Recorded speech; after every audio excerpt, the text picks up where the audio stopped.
We have agreed a set of principles and guidelines on a Syrian-led transition that any political settlement should deliver to the people of Syria.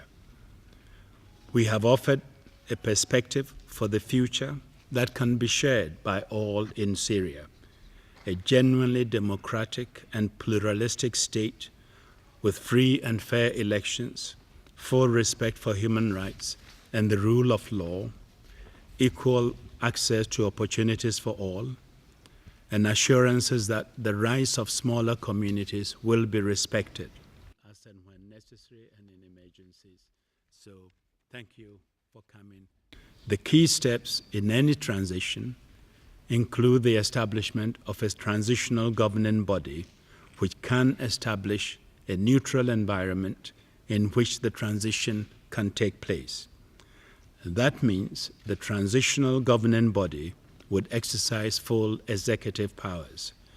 The transitional governing body could include members of the present government and the opposition, and other groups should be formed on a basis of a mutual consent. The action group has pledged action, and they are sending a message of determination and hope. But today's words must not become tomorrow's disappointments. The hard work starts now. We must work together to implement what has been agreed. We cannot do this alone. I hope all in Syria will embrace what has been laid out here and work with us to stop the killing and build a better future. Mr. Hague to make a statement. The 5 permanent members of the United Nations Security Council welcome the outcome of the Action Group for Syria in Geneva on the 30th of June. They commend the leadership of the Joint Special Envoy, Mr. Kofi Annan, and reiterate their commitment to supporting the Joint Special Envoy and full implementation of his 6-point plan and Security Council resolutions 2042 and 2043.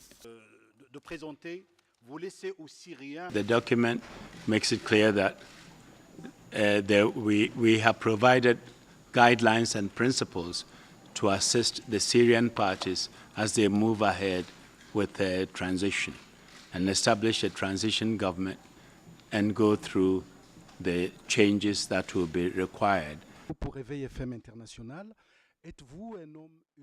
I think the government will have to be formed through discussion, negotiations, and by mutual consent.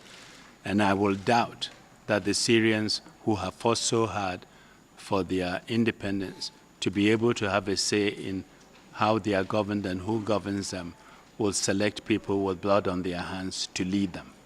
This meeting began under the shadow. As I've always maintained, is when the international community speaks with one voice, that voice becomes powerful and has an impact.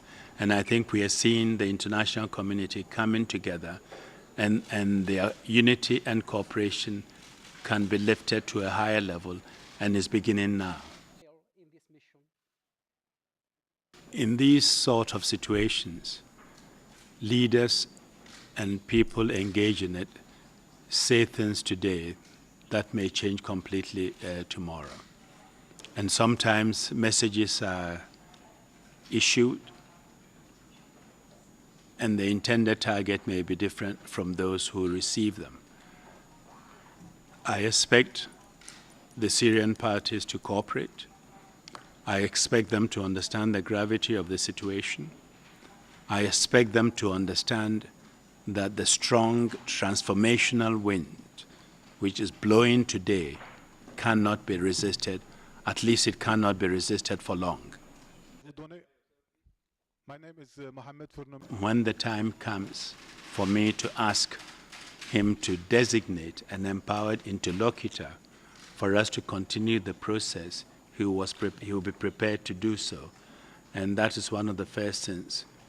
When the process starts, he would be expected to do, and the opposition would be expected to also name their interlocutors so that we can start the ball rolling. Or it's not an issue anymore, or was not a target of your consensus?